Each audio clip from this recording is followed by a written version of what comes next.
The Grand Hall of the Galactic Military Academy sparkled under its crystal lights, its marble-like floors reflecting the soft blue glow from the three moons visible through the transparent dome ceiling.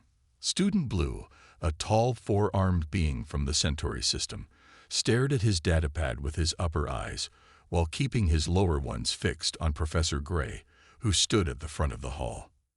"Your final assignment," Professor Gray announced, his scaled skin shifting colors from green to purple with anxiety, "will be to research extinct military forces across the galaxy. Each team will be assigned a different civilization." Blue turned to his project partners. Red, a crystalline being who sparkled with each movement, and Green, a floating cloud of intelligent gas contained within a transparent environmental suit. They had worked together throughout their final year, and their different perspectives usually led to excellent results. Professor Gray's distribution algorithm began assigning topics. One by one, teams received their subjects: the war clans of Proxima, the Silicon armies of Delta, the energy beings of the Void. Blue waited patiently, wondering what ancient civilization they would study. The professor paused when he reached their team. His scales flickered rapidly between colors, a sign of extreme nervousness that Blue had never seen before. "Team 3, he said, his voice slightly shaky.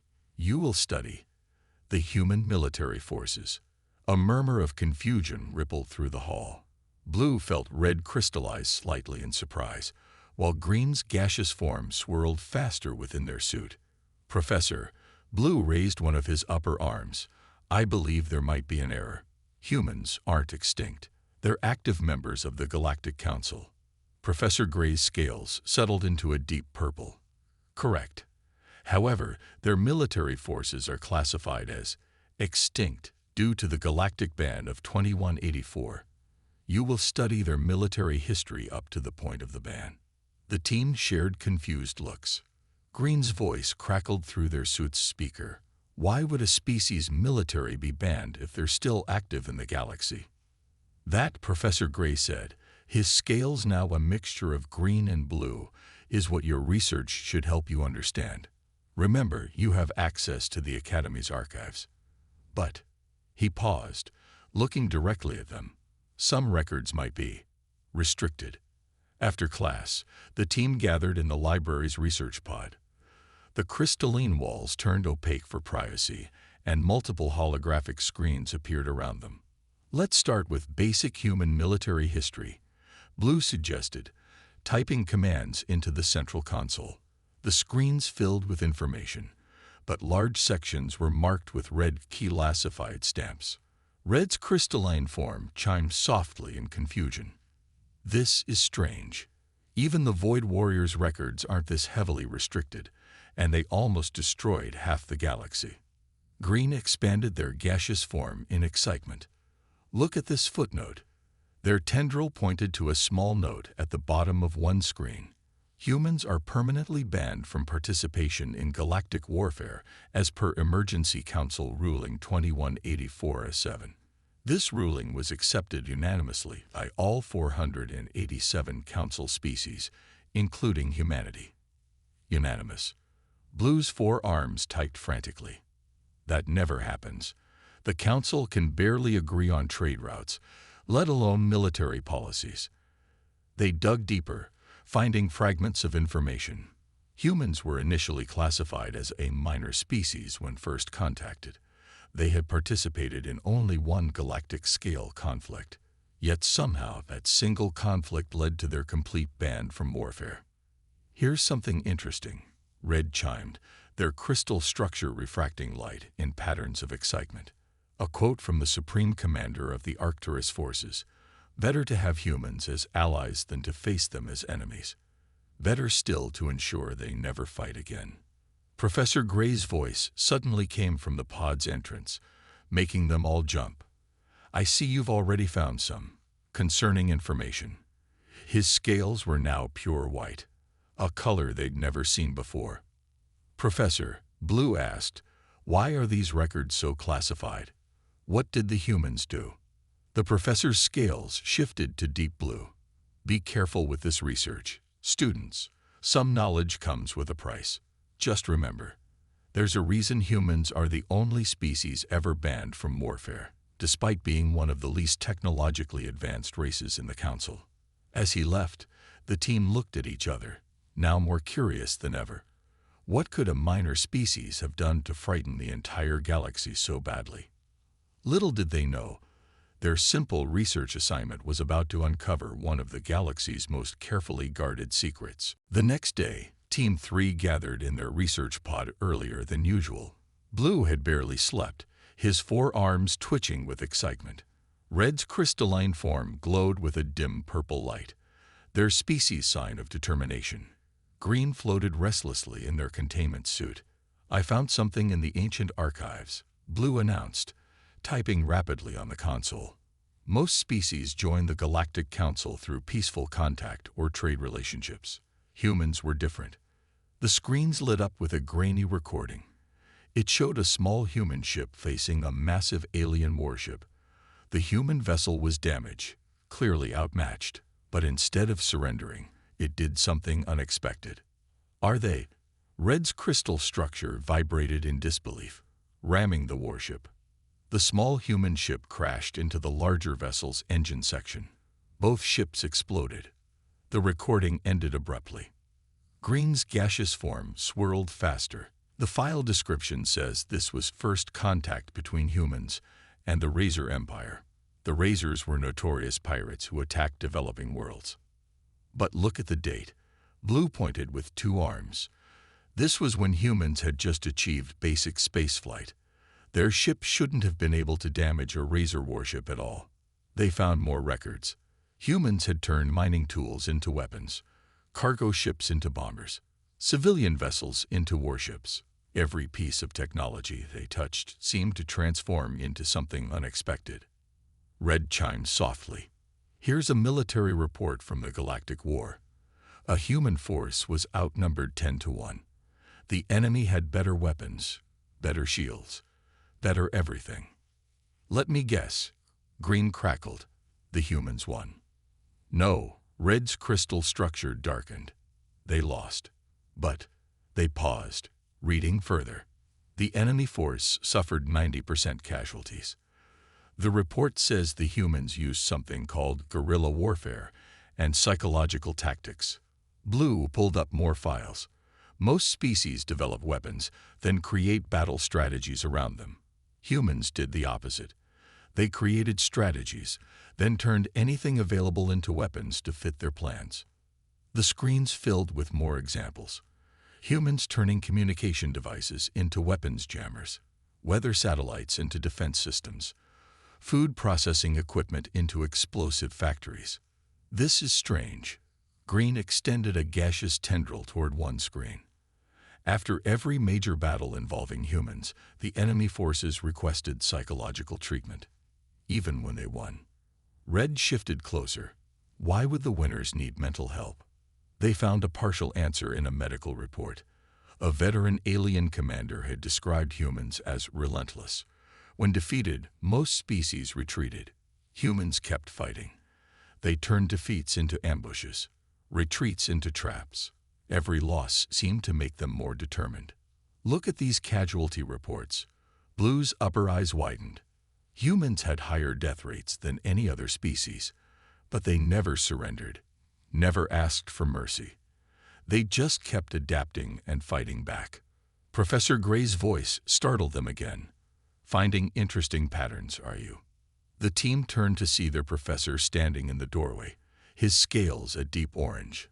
This time, they noticed something else, a slight tremor in his left hand. "Professor," Red chimed carefully, "these records show humans fighting against forces far beyond their technological level. How did they manage to be so effective?" The professor's scales shifted to gray. "Tell me, students, what's more dangerous, a weapon that can destroy a city or a species that can turn a city itself into a weapon?" Before they could answer, he pointed to a locked file on their screen. "If you really want to understand, look up the Mars incident." But his scales paled. "I suggest waiting until after lunch. What you'll find might ruin your appetite." As the professor left, the team stared at the locked file. Its classification level was higher than anything they'd seen before. Blue looked at his teammates. Should we open it? Red's crystal structure pulsed with nervous light. Green's gaseous form swirled anxiously. The truth about humans was getting darker, and they were about to discover just how dark it could get. After discovering the locked file about the Mars incident, Team 3 decided they needed first-hand information. Their search led them to the veterans' home on the outskirts of the capital city, a peaceful place where retired soldiers lived out their final years. Blue, Red, and Green stood before the door of Commander Stone, one of the few surviving aliens who had fought alongside humans. The old commander's caretaker had warned them that he rarely spoke about the war, especially about humans. Commander Stone was a massive, rock-like being, his surface cracked with age and battle scars. When they entered his room, he sat motionless by the window, staring at the stars. "We're students from the military academy," Blue began politely, all four hands clasped respectfully. "We're researching human military history." Stone didn't move. "Leave," his voice rumbled like distant thunder. Red stepped forward, crystal form glowing softly. "Please, Commander. The records are classified. You're one of the few who can tell us the truth." "The truth." Stone turned slowly, his rocky surface grinding. "The truth is hidden for a reason. Some things should stay buried." Green floated closer, their containment suit humming quietly. "We found records about their unusual tactics, about how they adapted civilian technology for war." "Adapted?" Stone laughed, a sound like falling rocks. "That's a gentle word for it. I saw them turn a mining laser into a weapon that cut through our strongest shields. They used cooking oil to make explosives. They even weaponized their own blood." The team exchanged shocked looks. Blue's upper eyes blinked rapidly. "Their blood. Humans are filled with iron." Stone continued, his voice growing darker. "They learned to manipulate magnetic fields with it, turn their own soldiers into living weapons. But that wasn't the worst part." He turned back to the window. The team waited silently, afraid to interrupt. The worst part was their minds. Their way of thinking. Stone's surface cracked slightly with the memory. "We had rules of war, protocols, strategies passed down for generations. Humans, they ignored everything. They didn't fight like soldiers. They fought like something from the dark ages of our worlds." Red chimed nervously. "What do you mean?" "We would defeat them in battle, following all the proper military procedures. But they never accepted defeat. They'd pretend to retreat, then strike from underground. They'd fake surrenders, play dead, use our own honor against us." Stone's voice grew heavy with remembered fear. "They called it guerrilla warfare. We called it nightmare." Green's gaseous form swirled anxiously. "But surely they're primitive technology." "Technology." Stone cut them off. "You don't understand. We feared their primitive technology more than advanced weapons. Advanced weapons are predictable. Humans, they were anything but predictable. They turned everything into a weapon, even their music." "Music?" Blue's four arms dropped in surprise. "They would blast sounds at frequencies that drove species mad, used lights that triggered seizures, created smells that caused panic. They studied every weakness of every species and exploited them all." Stone's surface grew darker. "And they learned. So fast. Every defeat taught them. Every victory made them more dangerous." The commander turned to face them fully. "Do you know why I'm one of the few veterans who survived that war with my mind intact?" The team shook their heads. "Because I fought beside them, not against them. The ones who fought against humans, many never recovered. Not from the physical wounds, from the psychological damage. The constant fear of what humans would think of next." Stone's voice dropped to a whisper. "Before you leave, answer me this. What's more terrifying? An enemy with a superior weapon, or an enemy who can turn your own weapon against you in ways you never imagined?" The team left the veterans' home in silence, The Mars incident file waited for them back at the Academy, but now they understood why so many records were classified. They weren't hiding human weapons or tactics. They were hiding the terror that humans had brought to galactic warfare. As they walked back, Blue quietly asked, "Should we still open that file?" Nobody answered. They all knew they would.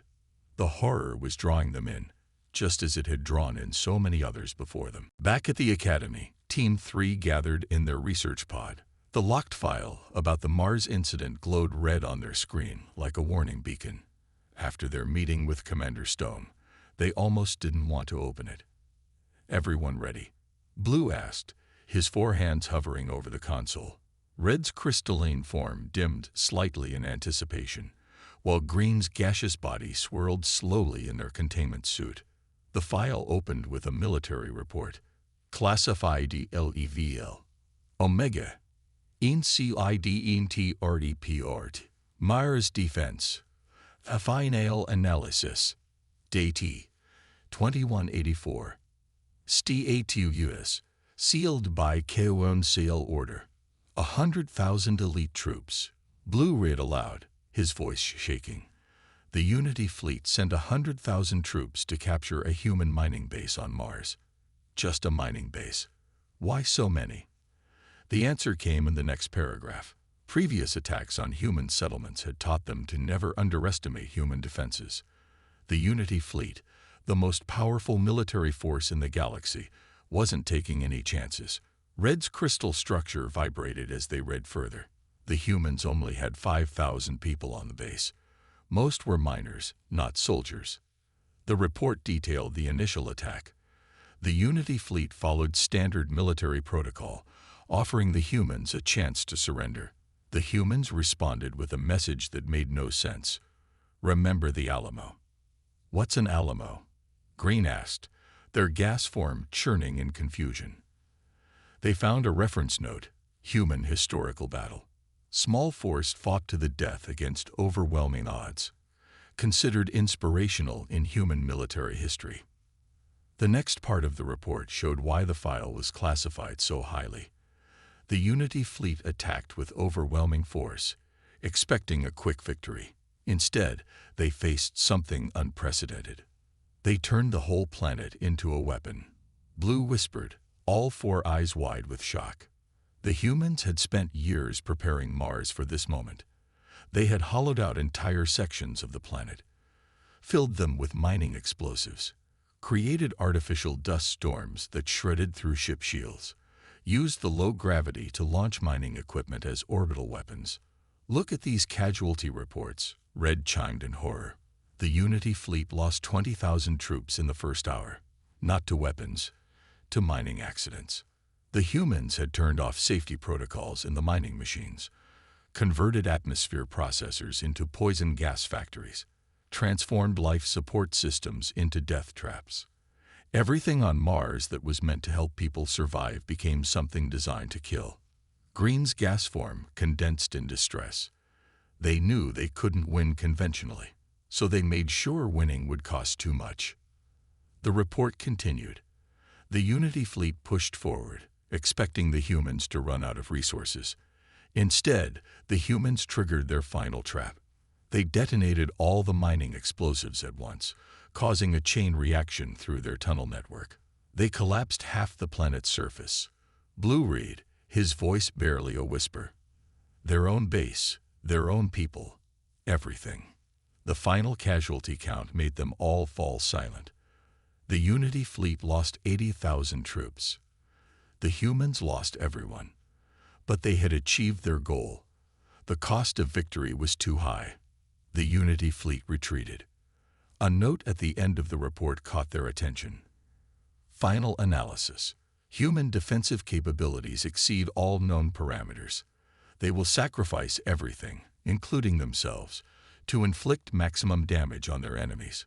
Standard military doctrine is useless against their tactics. Recommendation: avoid all future military conflict with humans at any cost. Professor Gray stood in the doorway, his scales a deep blue. Now you understand. The team turned to him, still shocked by what they'd read. The humans didn't lose the Mars battle, the professor said quietly. They proved something far more terrifying than any victory. They proved that they would rather die taking their enemies with them than surrender. After Mars, the galaxy realized that no victory against humans would ever be worth the cost. The team looked back at the screens, finally understanding why humans were banned from warfare. It wasn't to protect humans from the galaxy. It was to protect the galaxy from humans. And this, Professor Gray added, was just one incident. Wait until you learn what made the council vote unanimous. After learning about the Mars incident, Team 3 couldn't stop their investigation. Something still didn't make sense. The Unity fleet defeat was shocking, but why did it lead to a unanimous galaxy-wide ban? There has to be more, Blue said, all four arms working different consoles. The Mars incident was terrible, but other species have done worse things in war. Red's crystalline form pulsed with nervous energy. Look at this. It's a psychological analysis of human warfare concepts. Someone labeled it the real horror. The file opened to reveal terms that made no sense to them. Total war. Scorched earth. Mutually assured destruction. I don't understand. Green's gaseous form swirled in confusion. What's total war? They found their answer in a military observer's report. Most species fought wars for territory, resources, or honor. They had rules, limits, and clear objectives. Humans were different. When humans went to war, they committed everything to the fight. Their entire society, economy, and population. They turned their whole civilization into a war machine. Blue read, his upper eyes widening. Factories stopped making normal goods to make weapons. Scientists stopped research to develop military technology. Everyone and everything focuses on winning. Red chimed in horror. That's not the worst part. Look at scorched earth. The concept was so alien it took them time to understand. When humans were forced to retreat, they destroyed everything they left behind. Crops, buildings, resources, anything the enemy might use. They would devastate their own territory rather than let enemies benefit from it. But that's insane. Green's containment suit crackled. Why destroy your own resources? Because humans don't fight to win battles, came Professor Gray's voice from behind them. They fight to make sure their enemies lose.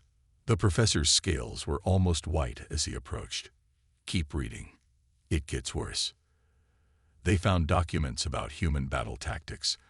Most species developed sophisticated battle formations and strategies. Humans had these too, but they had something else. Psychological warfare. They studied fear. Blue read, his hands trembling. They didn't just want to defeat enemies. They wanted to terrify them. The reports described human soldiers painting their vehicles with frightening images, using sound weapons that mimicked prey species' distress calls, creating false intelligence to make enemies panic. They even learned to scream in ways that triggered primitive fear responses in other species. Red's crystal structure darkened. Here's a report about human adaptability. They captured an enemy ship and learned to use its weapons in less than a day. The ship's original species took years to master those systems. That's why the Unity fleet retreat wasn't enough. Green realized. Humans didn't just defeat them. They learned from them, got stronger. Professor Gray nodded. Every time someone fought humans, they got better at fighting. They absorbed technology, tactics, and strategies from their enemies. Each defeat made them more dangerous. Blue found another file. Look at this test. The council gave humans a farming tool and asked them to demonstrate its use. The humans showed 23 ways to turn it into a weapon. Now you see the true horror, Professor Gray said. It wasn't their weapons or their tactics. It was their minds. Give a human anything. Literally anything. And they'll find a way to make it deadly. The team read report after report.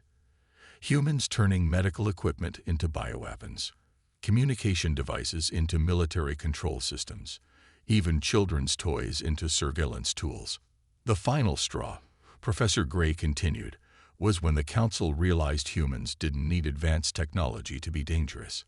Their creativity and determination made everything a potential weapon. The only solution was to ban them from warfare entirely. Did the humans object? Red asked. No. The professor's scales shifted to a deep purple. And that was the scariest part. They agreed immediately. Some even smiled when they signed the ban. The team sat in silence, processing what they'd learned. The galaxy hadn't banned humans because they were powerful. They'd banned them because they were unpredictable, adaptable, and absolutely terrifying in their dedication to warfare. There's one file left, Blue said quietly. The council vote transcript. They all knew what was in it would change their understanding of the galaxy forever. The council vote transcript file glowed ominously on their screen. Team 3 had been studying human warfare for days now, but they still weren't prepared for what they found inside. Emergency session of the Galactic Council. Blue read aloud, his forearms gripping his seat tightly. Called immediately after the Mars incident. All 487 member species present. The transcript began with the Unity Fleet Admiral's testimony. His voice, even in text, seemed to shake. We lost 80,000 of our best troops to 5,000 miners. Not soldiers, miners. They turned an entire planet into a death trap. Red's crystalline form dimmed as they read further. The next speaker was the head of Galactic Intelligence. We've analyzed human historical records, the intelligence report stated. They fought over 15,000 wars among themselves before reaching space. They don't just study war, they perfect it. Every conflict teaches them new ways to fight. Green's gaseous form churned anxiously in their suit as they continued reading. One species after another stood to share their experiences with humans. They took over one of our battleships, testified the Crystal Empire's representative. Not only did they learn to use it, they improved its weapon systems. They made our own ship more dangerous than we ever could. Their ability to adapt is unmatched. Added the Hive Mind Collective. We watched them study our swarm tactics and develop counters within hours. They learned too fast. The Trade Federation's speaker was next. They can turn anything into a weapon. We gave them simple trading tools. Within days, they had modified them for combat.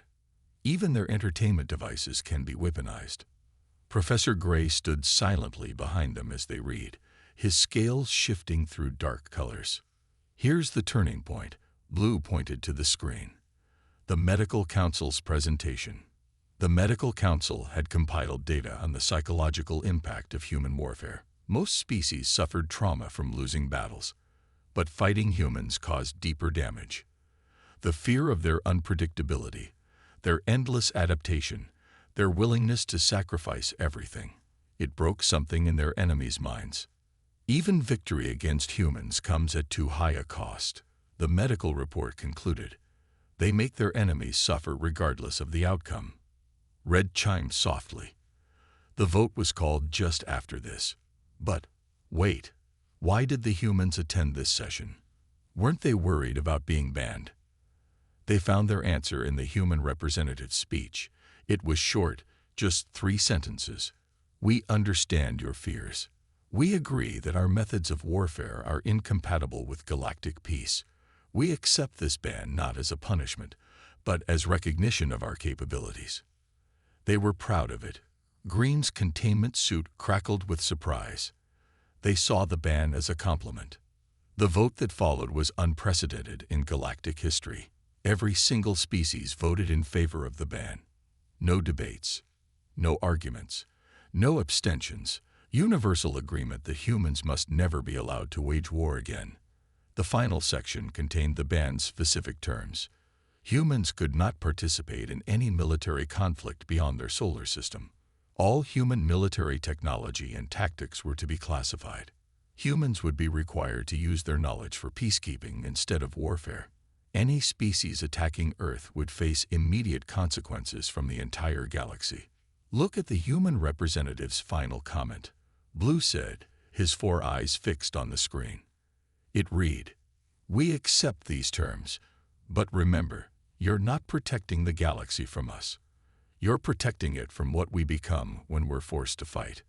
Professor Gray finally spoke. Now you understand why this knowledge is restricted. The galaxy needs humans, their creativity, their adaptability, their determination. These are valuable traits, but only when they're not directed at warfare. The team sat in silence, processing everything they'd learned. The humans weren't banned because they were powerful. They were banned because they were too good at finding ways to win, no matter the cost. One file remains, Red noted quietly. The Aftermath Report.